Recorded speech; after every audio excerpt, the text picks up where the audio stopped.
Memang angka 7 ini punya rahasia yang banyak.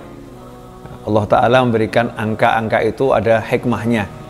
Jadi semua alam itu dibuat sama Allah Ta'ala bukan dengan semena-mena, ya, bukan dengan asal-asalan. Allah membuat segala sesuatu itu dengan perhitungan yang sangat matang dan perhitungan yang sangat detil. Meskipun dengan kun fayakun, tapi kun fayakunnya Allah itu maha indah, maha detil, maha sempurna. Gak ada yang luput dari perhitungannya Allah Subhanahu wa Ta'ala, sehingga tidak ada satupun daun yang jatuh, ya, berguguran, kecuali setiap daun itu sudah jatuhnya kapan, ya, kemudian jatuhnya di mana, semuanya udah dihitung oleh Allah Subhanahu wa Ta'ala dan ada dalam pengetahuannya Allah. Termasuk hikmah dari angka 7 ini. Angka 7 ini punya keistimewaan kalau di dalam Islam, ya, punya keistimewaan. Sampai-sampai ketika Nabi Muhammad SAW sakit, menjelang wafat beliau, ketika sebelum wafat, Nabi kita Muhammad SAW itu mengalami sakit.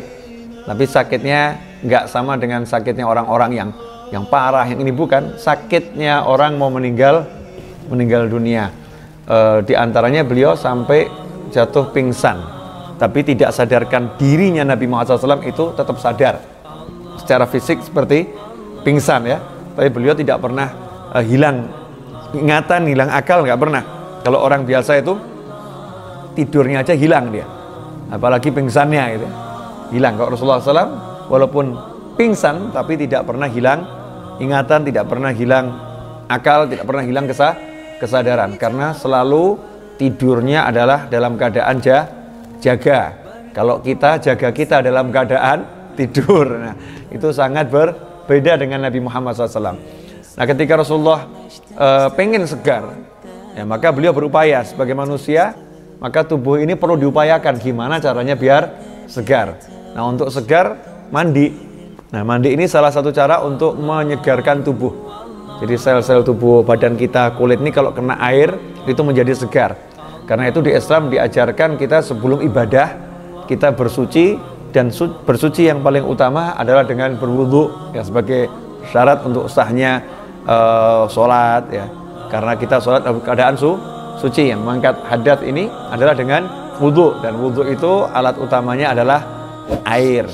Kalau kata orang Jepang, teori relaksasi yang paling sederhana adalah memercikkan air ke wajah. Jadi wajah ini dibasahi dengan air.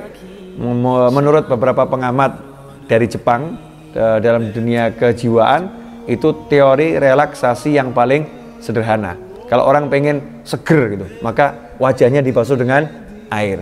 Nah, sebelum kita ibadah, kita disuruh wudhu, dan anggota tubuh yang rukun pertama kali dibasuh, kalau rukunnya kan niat, ya, tapi anggota tubuh yang rukun pertama kali dibasuh adalah wajah. Wajah ini kena air dulu. Nah, kena air ini bagian dari upaya untuk rileks, untuk menyegarkan kembali kalau kita udah mulai lemes, mulai kurang bersemangat. Kalau bicara tentang Nabi Muhammad SAW, nggak mungkin Rasulullah nggak bersemangat. Rasulullah itu manusia yang paling bersemangat. Tetapi karena beliau suri teladan, memberikan contoh kepada umat manusia secara umum dan khususnya kepada kita umatnya, beliau SAW melakukan apa yang harus dilakukan manusia ketika lemah, ya, ketika lemah. Maka saat itu Nabi SAW minta mandi dengan air dari 7 geribah. Jadi orang Arab itu punya tempat nyimpen air namanya geribah. Geribah itu dari kulit.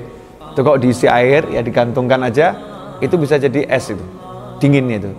Airnya itu bisa air es, seperti orang bilang kulkas Arab itu. Nggak pakai apa-apa, kena angin saja, yang di dalamnya bisa dingin.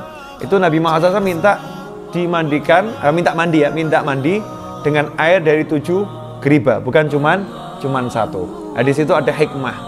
Ya, sebelum wafatnya Nabi SAW minta mandi dengan air dari 7 geribah. Lagi-lagi yang dipakai angka 7, ya, angka 7.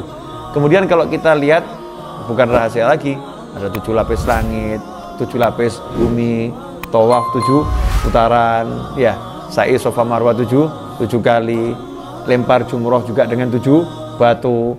Kemudian tubuh kita ini ada 7 anggota tubuh yang utama.